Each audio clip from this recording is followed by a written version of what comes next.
Saludos mis hermanos, Dios me les bendiga grande y poderosamente. Como cada semana espero que se encuentren bien, que tengan salud, provisión y protección de parte de nuestro Dios Todopoderoso. En esta oportunidad estamos compartiendo el tiempo de la enseñanza. Y como anunciamos la semana pasada, hemos comenzado un estudio en base a la primera carta del apóstol Pedro. Esta es una carta que el apóstol escribió a una generación de cristianos que le tocó sufrir una tremenda persecución por parte del Imperio Romano, que no estaba para nada de acuerdo con que los cristianos predicaran que Cristo Jesús era el verdadero rey, era el verdadero dueño de todo. En ese tiempo, en el Imperio Romano, era gobernado por el César. Y el César no solamente era un líder político, ¿sí?, por ser el emperador de todo el imperio, pero también el César era una figura religiosa, porque el César se proclamaba a sí mismo como un dios en la tierra. De manera que cuando los cristianos comenzaron a predicar el evangelio y comenzaron a anunciar que el único y verdadero Dios es Cristo Jesús y que solamente Él podía dar la vida eterna, obviamente esto trajo problemas para los cristianos, que comenzaron a ser perseguidos. Y por esta persecución tuvieron que huir y moverse por diferentes partes del imperio, como se menciona en los primeros versículos de la carta, ¿verdad? Pedro, apóstol de Jesucristo, a los expatriados de la dispersión en el Ponto, Galacia, Capadocia, Asia y Bitinia, elegidos según la presciencia de Dios Padre en santificación del Espíritu, para obedecer y ser rociados con la sangre de Jesucristo. Gracia y paz os sean multiplicadas. El apóstol Pedro, desde el inicio de la carta, está utilizando referencias de la historia del pueblo de Israel. El pueblo de Israel fue elegido por Dios. Al mismo tiempo, ellos estaban acostumbrados a los sacrificios de cordero, donde a través de la sangre podían cubrir sus pecados en espera del sacrificio de Cristo. Y esto producía que pudiesen ser santificados para tener una relación con Dios. Ahora, el apóstol Pedro utiliza estas referencias del pueblo de Israel para ayudar a entender a estos cristianos que se están levantando ahora como el nuevo pueblo de Dios, que ellos también han sido elegidos, han sido cubiertos con la sangre de Cristo y han sido santificados por el Espíritu, de manera que ellos ahora son el pueblo a través del cual Dios va a manifestarse. Pero ser parte del pueblo de Dios y ser parte de los planes de Dios no es algo sencillo, es algo bastante intenso, maravilloso, pero intenso. De manera que el propósito de esta carta es ayudar a los creyentes a comprender la experiencia de ser cristiano, a comprender lo que significa ser parte de los planes de Dios. Y en este momento vamos a estar examinando del versículo 3 al versículo 12. Si me acompaña en la lectura, vamos a estar leyendo del versículo 3 al versículo 12. Bendito el Dios y Padre de nuestro Señor Jesucristo, que según su grande misericordia nos hizo renacer para una esperanza viva, por la resurrección de Jesucristo de los muertos, para una herencia incorruptible, incontaminada e inmarcesible, reservada en los cielos para vosotros, que sois guardados por el poder de Dios mediante la fe, para alcanzar la salvación que está preparada para ser manifestada en el tiempo postrero, en lo cual vosotros os alegráis, aunque ahora, por un poco de tiempo, si es necesario, tengáis que ser afligidos en diversas pruebas, para que, sometida a prueba vuestra fe, mucho más preciosa que el oro, el cual, aunque perecedero, se prueba con fuego, sea hallada en alabanza, gloria y honra cuando sea manifestado Jesucristo, a quien amáis sin haberle visto, en quien creyendo, aunque ahora no le veáis, os alegráis con gozo inefable y glorioso, obteniendo el fin de vuestra fe, que es la salvación de vuestras almas.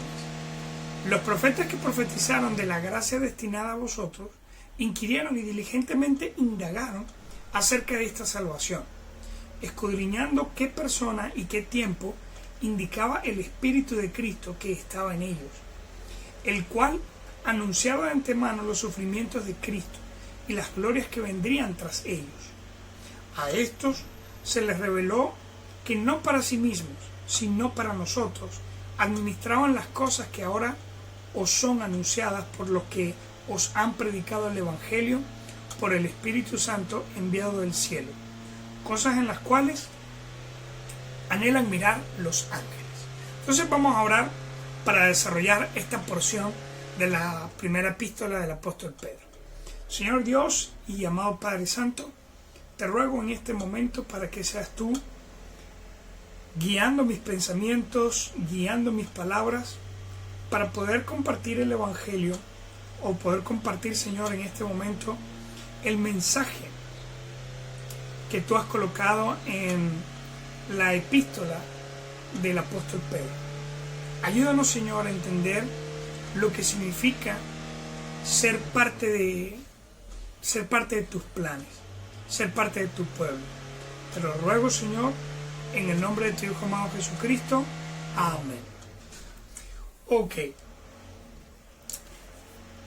Entonces, tengamos claro una cosa. ¿Cuál es el propósito? ¿Cuál es la meta del apóstol Pedro al escribir esta carta? Él, por las cosas que escribe y de la manera que escribe, se puede ver con mucha claridad que él está mostrándole a los creyentes lo que significa participar en la voluntad de Dios, lo que significa ser parte de los planes de Dios. A veces los cristianos tenemos una visión un poco incompleta de lo que significa buscar de Dios, o de lo que significa tener una relación con Dios y ser parte de los planes de Dios. Y bueno, hoy en día hay muchos grupos religiosos que de alguna manera están dando una visión muy ligera del Evangelio, predicando que si vienes a Cristo, Él va a solucionar todos tus problemas y te va a llenar de amor, de gozo, de paz, y nunca más vas a sentir dolor y nunca más vas a experimentar complicaciones, dificultades, y tu vida se va a llenar y todo este tipo de cosas. Y triste y lamentablemente, a veces un poco de esas malas filosofías termina colándose en la iglesia. Y hay cristianos que reciben a Cristo, o personas que buscan de Dios, con la esperanza de que ahora que soy cristiano, ahora que estoy buscando de Dios, entonces mi vida va a ser mucho más fácil, mucho más sencilla. Pero aunque ciertamente Cristo trae paz a nuestra alma, trae gozo a nuestro espíritu, y cada día de nuestra vida nos hace sentir y ver su intenso amor por nosotros, ser cristiano tiene sus complicaciones. Seguir a Cristo tiene sus pruebas y tiene sus dificultades.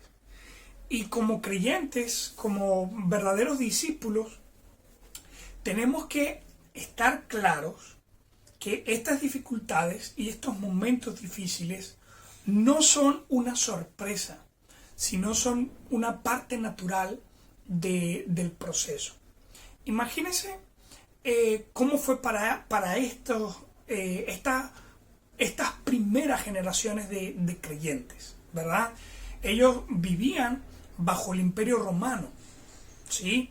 Y el Imperio Romano tenía, eran politeístas, es decir, tenían muchos dioses. Y toda la economía, la política, la sociedad, todo iba alrededor de la religión. Entonces, cuando comenzaron a surgir los cristianos y cuando cristianos gentiles comenzaron a aparecer y a seguir a Cristo, esto fue algo que causó mucha dificultad para ellos. Porque como cristianos comenzaron a rechazar a los falsos dioses, a los falsos ídolos. Y obviamente esto les trajo problemas económicos, esto les trajo problemas sociales, esto les trajo problemas políticos, problemas económicos, o sea, problemas en diferentes áreas de su vida. Y claro, quizás para ellos la pregunta en el momento fue, o sea, verdaderamente todos estos problemas y todas estas dificultades son parte del plan de Dios. Y ahora está el apóstol Pedro, que ya tiene experiencia, que vivió con Cristo y ahora ha madurado espiritualmente. Ya no es Simón, ahora es verdaderamente el Pedro que Cristo Jesús quería ver en él. Y ahora, utilizando todo lo que aprendió con Cristo Jesús y con el Espíritu, quiere transmitir esta experiencia a los creyentes. Y él comienza con una alabanza a Dios, del versículo 3 al versículo 12. Bendito el Dios y Padre de nuestro Señor Jesucristo. Estos versículos del 3 al 12 básicamente es como una especie de poema, porque está buscando dar una alabanza al Señor. Pero en esta alabanza hay por lo menos 5 bendiciones, ¿sí? 5 bendiciones que un cristiano tiene por ser parte de los planes de Dios.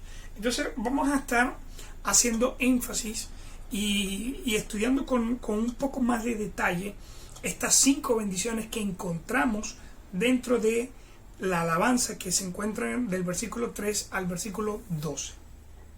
Iniciamos entonces y dice: bendito el Dios y Padre de nuestro Señor Jesucristo, que según su grande misericordia nos hizo renacer para una esperanza viva, por la resurrección de Jesucristo de los muertos. Ahora, primera bendición que tiene un creyente por participar, por ser parte de Cristo Jesús. Lo primero que tenemos es que el Señor nos ha dado esta bendición de que nos hizo renacer para una esperanza viva. El versículo 3 dice que según su grande misericordia nos hizo renacer para una esperanza viva, por la resurrección de Jesucristo de los muertos. ¿Sí? Ahora, ¿qué es una esperanza? Una esperanza es la idea, el pensamiento de que algo bueno va a ocurrir para nosotros. O de repente, para nosotros, para nuestros seres queridos, X, ¿verdad? Pero estemos claros en una cosa: ¿qué es la esperanza? La esperanza es la expectativa, la idea de que algo bueno va a ocurrir. Es muy fácil llenarnos de esperanza, ¿verdad?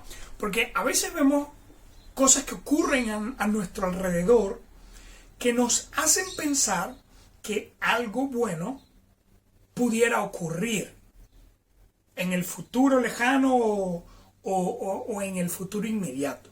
Y cuando nosotros nos hacemos esa idea de que algo bueno puede ocurrir, entonces en ese momento tenemos esperanza.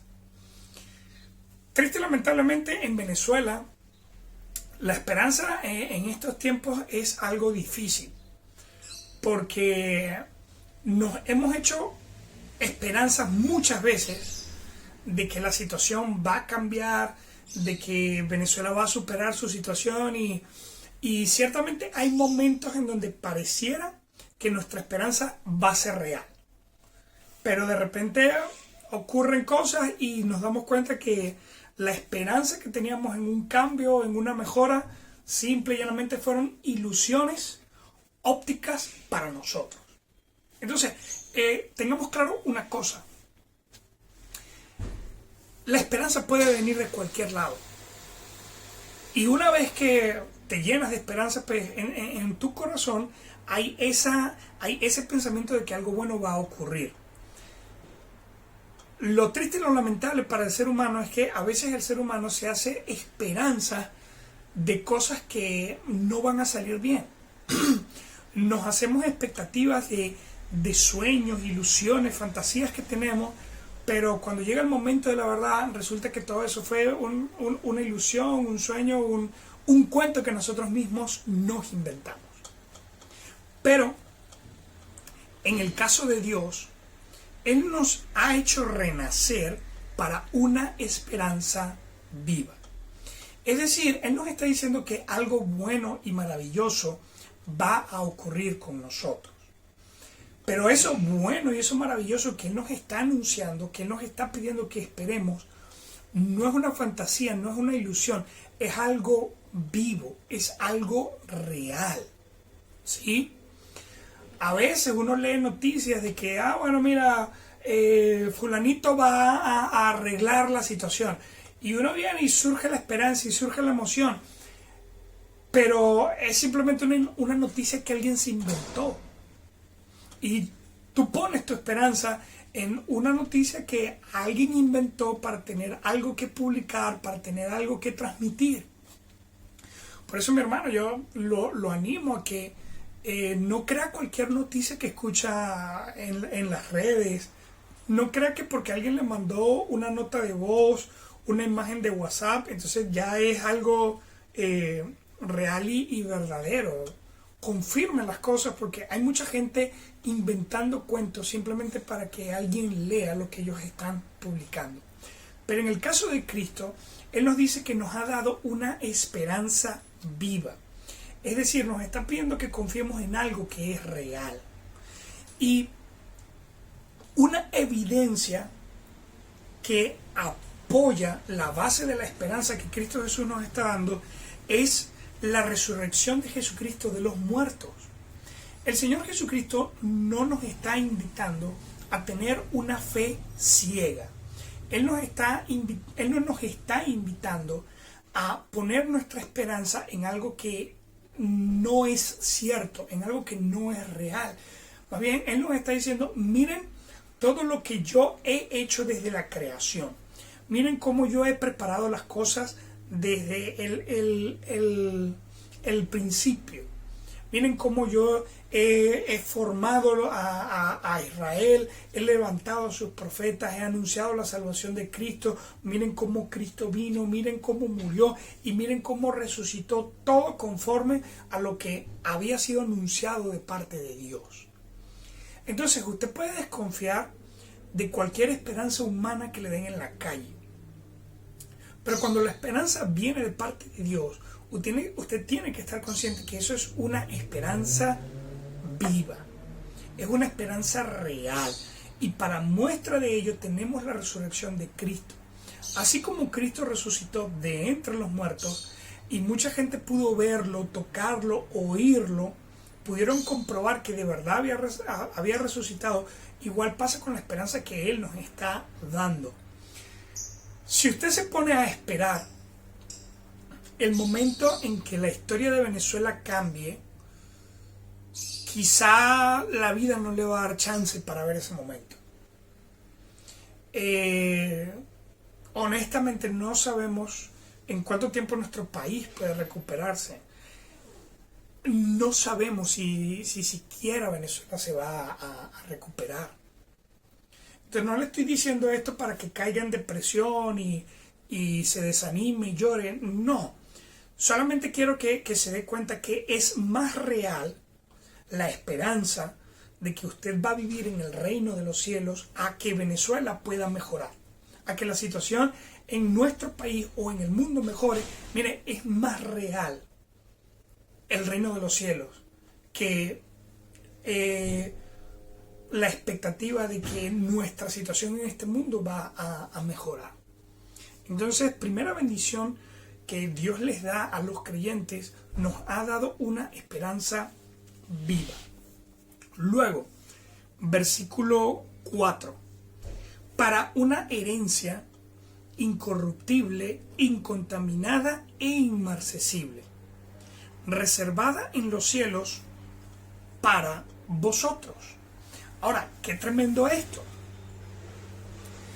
Dios Padre tiene como plan entregarle todas las cosas a Cristo Jesús, ¿verdad? A quien ha identificado como su único Hijo. De manera que Cristo Jesús tiene una herencia. Pero Dios es tan bueno que a todos los que adopta, es decir, a todos los que se convierten en hijos de Dios a través de Cristo Jesús, el Señor les dice: ahora que eres mi hijo también, así como tengo una herencia para Cristo Jesús, también tengo una herencia para ti. Y es tremendo, mis hermanos, porque, bueno, honestamente no conozco o no recuerdo en este momento a alguien que haya recibido una herencia de parte de sus padres, abuelos, familia X. De repente sí he conocido, pero en este momento no me llega a la cabeza nadie. Pero el tema está en que una herencia es una muy buena noticia. Porque una herencia quiere decir que algún familiar, que algún ancestro tuyo ha guardado algo de valor para dártelo. Estemos claros que a todos nosotros nos emocionaría la idea de poder tener una herencia, aún de nuestros padres. Claro, triste lamentablemente la mayoría de las personas hereda deudas de sus padres, pero sería muy bueno poder heredar un tremendo tesoro, poder heredar algo muy valioso de parte de nuestros familiares, ¿no?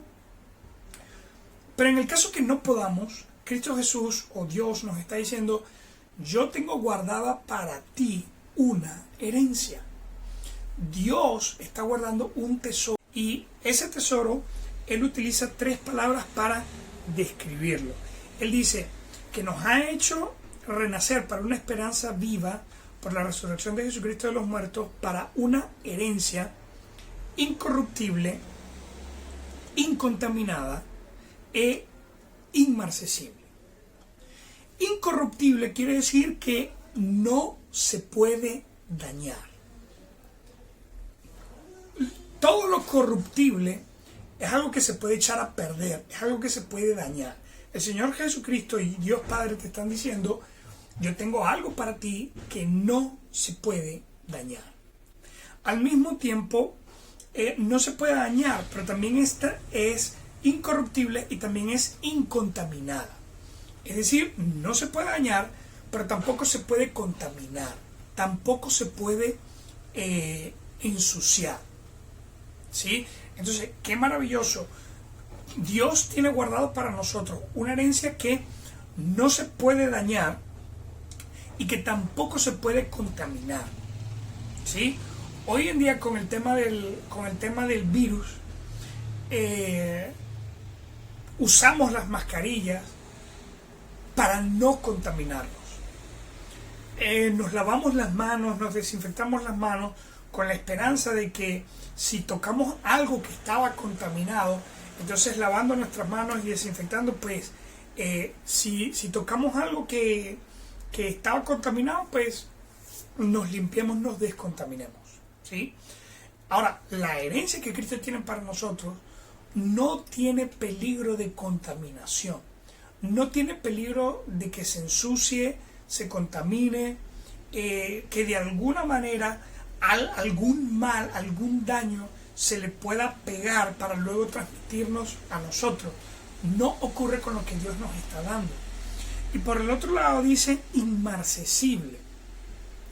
Es una palabra que quizá no es muy común en nuestro castellano, o en nuestro léxico, pero cuando habla de inmarcesible está hablando de algo que no se puede dividir, algo que no se puede separar, ¿sí? Es cómico cuando de repente alguien te regala algo para comer, ¿verdad? Pero en ese momento que te regalaron eso para comer, estás rodeado de personas, ¿verdad?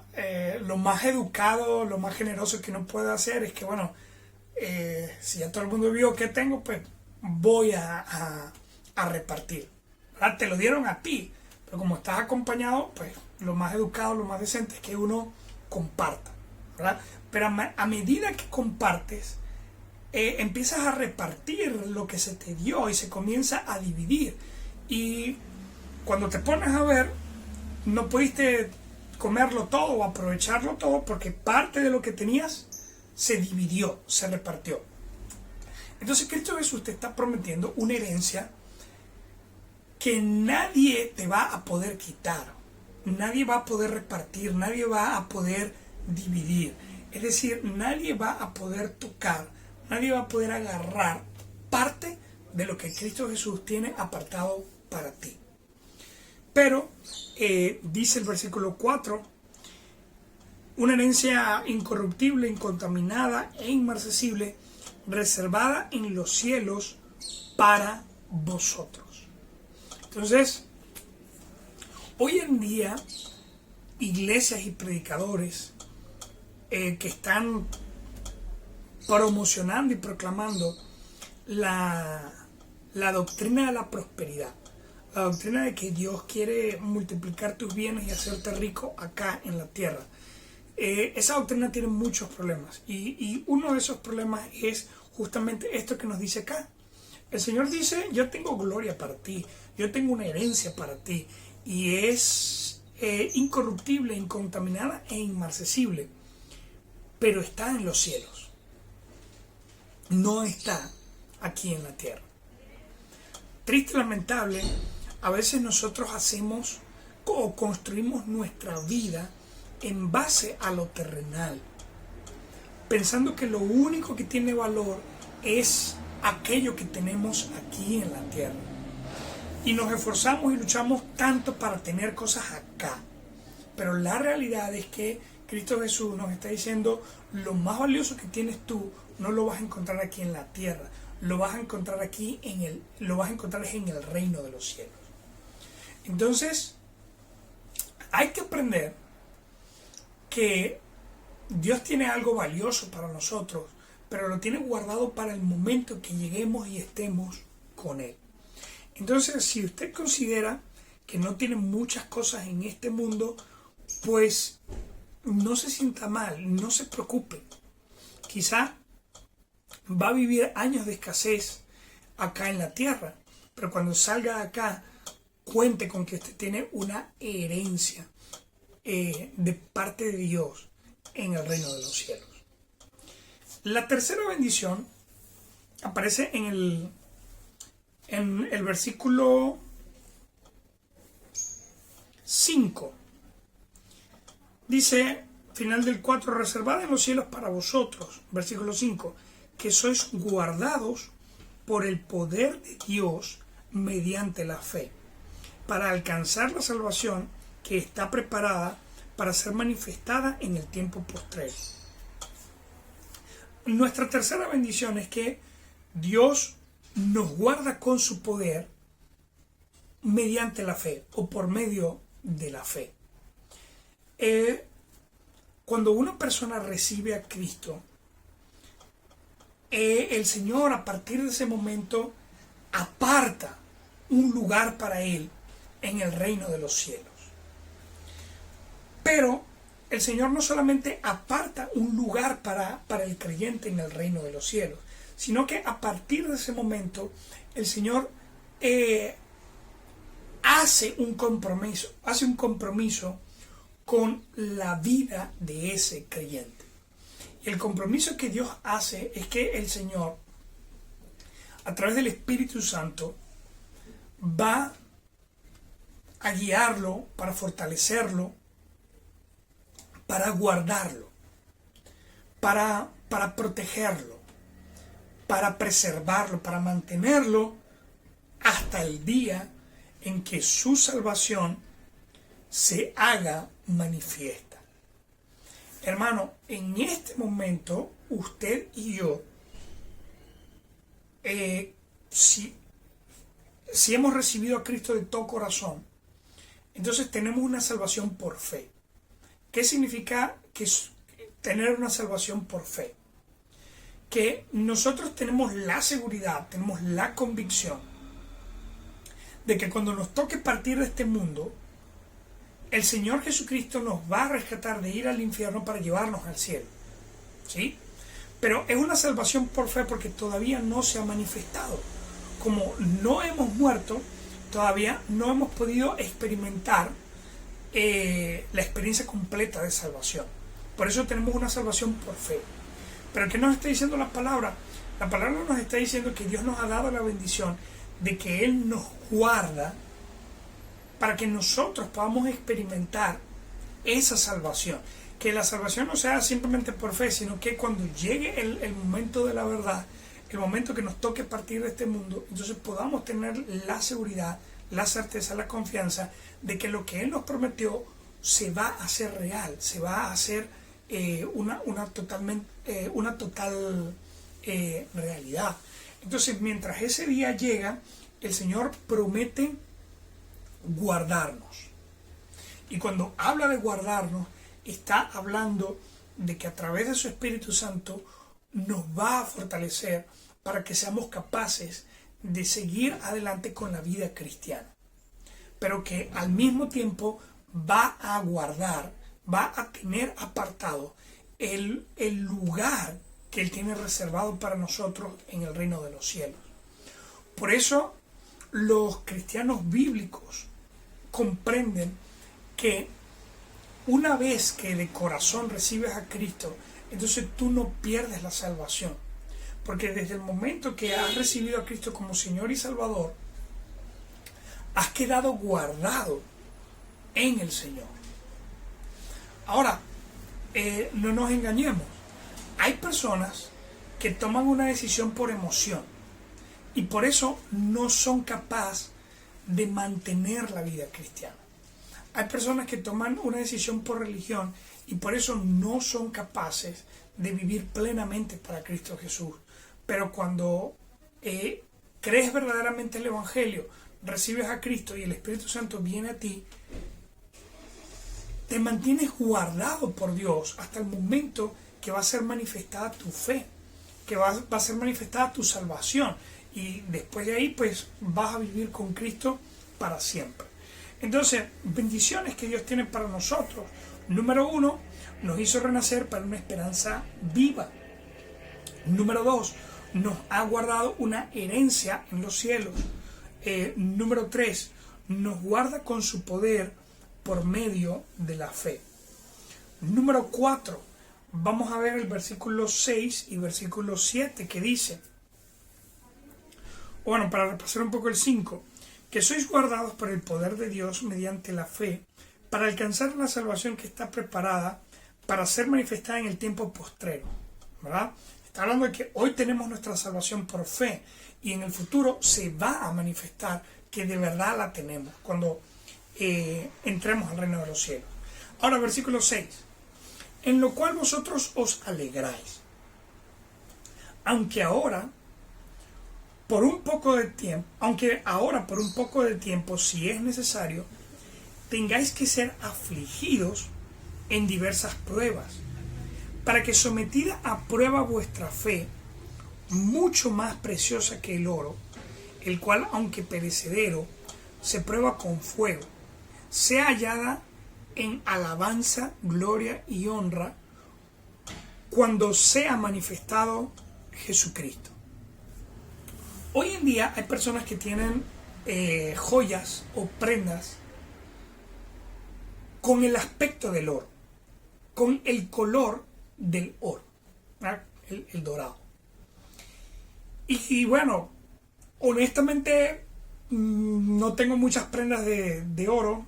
De hecho, tengo solamente mi anillo de bodas. Pero de resto, a mí me ponen una cadena enfrente y si a mí me dicen que es de oro, pues yo creo que es de oro. Porque honestamente no tengo esa capacidad para, para distinguir metales. A mí me dicen, mira, esto es plata y si usted me dice que es plata, pues yo creo que es plata. No, honestamente, me ponen acero y plata y no lo distingo. Pero al momento de la chiquita, si nosotros quisiéramos comprobar que una pieza que nos están diciendo que es de oro, si nosotros quisiéramos comprobar que de verdad eso es de oro, ¿qué tendríamos que hacer? La realidad es que tendríamos que someterlo a prueba. El oro se prueba a través del fuego. Los orfebres, que son las personas que trabajan moldeando las piezas de oro para hacer anillos, collares, arcillos, lo que sea, ellos tienen que calentar el oro a una tremenda temperatura para que pueda ser moldeado. Pero el asunto está en que el oro aguanta esa tremenda temperatura. Pero otras piezas de metal no aguantan la temperatura que el oro sí puede aguantar. A usted le dicen, mira, vamos a probar este oro, vamos a meterlo acá en este fuego intenso. Si de verdad es oro, va a poder aguantar el fuego. Pero si es fantasía, si es algo bañado en oro, se va a derretir, se va a dañar. Entonces, Dios sabe quién tiene fe y quién no tiene fe. Eso es obvio. No hay alguien que pueda engañar a Dios. Dios conoce quién tiene fe y Dios conoce quién no la tiene. De manera que nadie puede engañarlo a Él. Pero Él sí quiere que nosotros estemos conscientes que tenemos fe.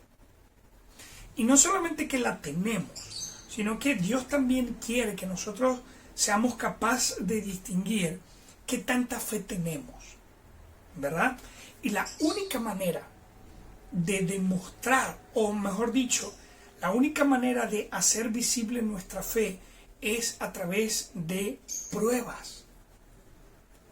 Situaciones especiales que Dios diseña y permite en nuestras vidas para ver si de verdad tenemos la confianza que decimos tener o que pensamos tener. Entonces, una bendición que Dios nos da es que nos da la bendición de someter a prueba nuestra fe. Someter a prueba nuestra fe nos hace ver a nosotros el nivel de fe que tenemos. Recuerde una cosa, Dios lo conoce. Dios sabe realmente cuánta fe tiene usted, pero usted no. Por eso Él permite pruebas para que usted pueda sacar a flote su fe. Y que de esa manera usted mismo tenga una evidencia en su vida de que usted es creyente. Porque cada vez que usted hace uso de su fe y pasa pruebas, y pasa obstáculos, y pasa dificultades por su fe, entonces se hace más real su vida en Cristo.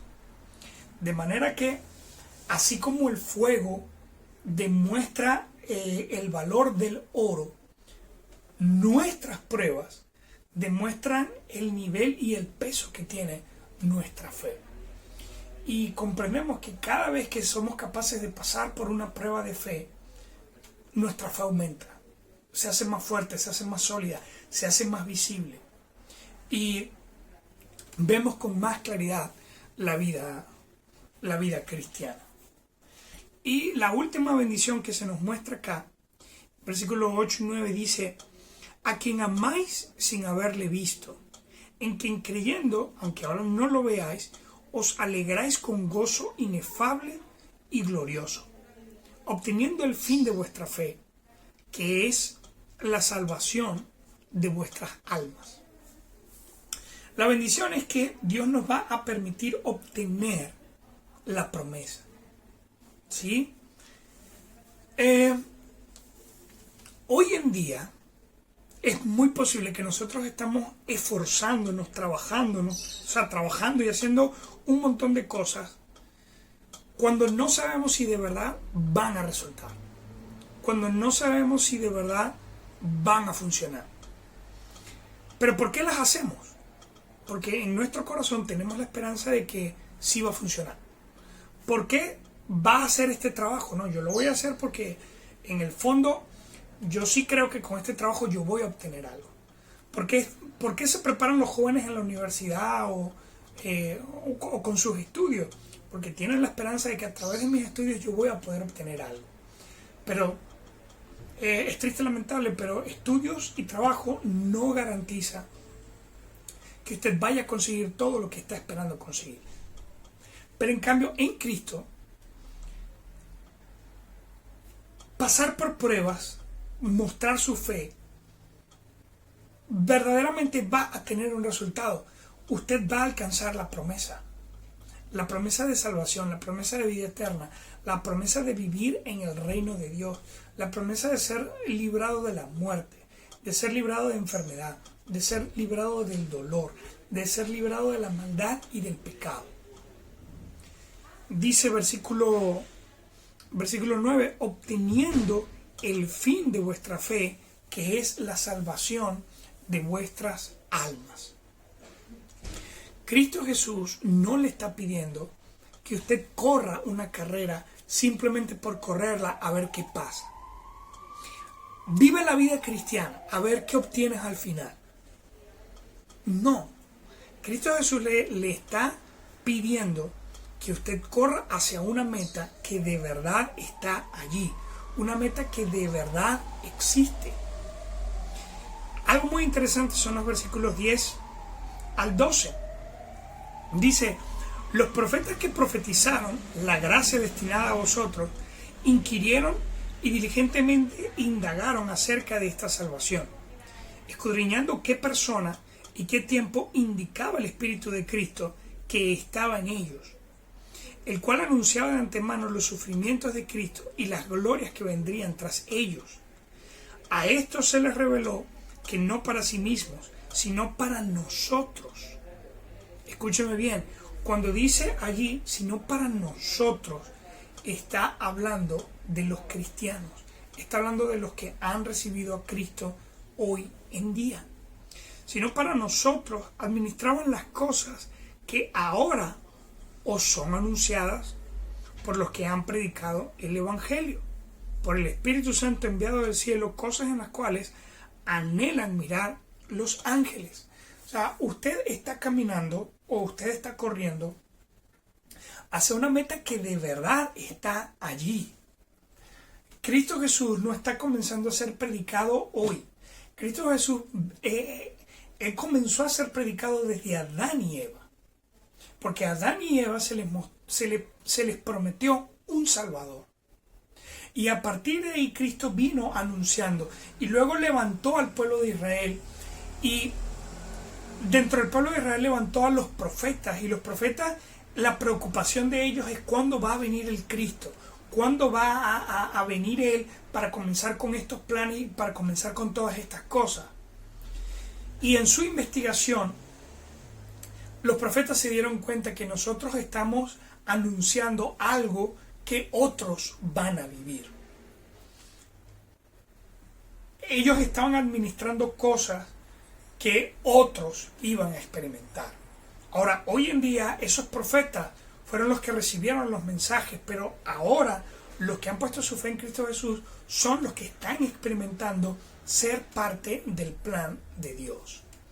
Por eso, mi hermano, vale la pena vivir la vida cristiana.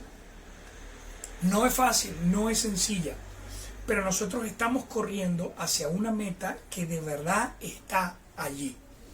A veces el gobierno le ha prometido cosas que le han emocionado, le han llenado de esperanza, pero cuando llega el momento de la verdad, resulta que es mentira, resulta que eso realmente no estaba allí. Otros líderes políticos han prometido y han anunciado que van a hacer un montón de cosas que la gente de verdad ha anhelado, ha esperado, y cuando llega el momento de la verdad, nada ocurre. A veces ocurren cosas que nos hacen pensar, que nos hacen creer que las cosas están por cambiar, pero cuando llega el momento de la verdad, nada pasa, todo sigue igual. Déjeme decirle que con Cristo no es así. Cristo nos está llevando a un camino que tiene una meta verdadera. Por eso, mis hermanos, vale la pena andar, vale la pena esforzarse, vale la pena llegar. Entonces, el apóstol Pedro señala para los creyentes acá en su carta. Tenemos la bendición de que se nos hizo renacer para una esperanza viva. Se nos ha guardado una herencia en los cielos. Somos guardados por Dios por medio de la fe. Dios somete a prueba nuestra fe. Y por último, Dios nos va a permitir obtener la promesa que tanto estamos anhelando, poder vivir eternamente con Él. Entonces, guardando todas estas cosas en su corazón, mis hermanos, espero que el mensaje sea de bendición. Dios les bendiga grande y poderosamente.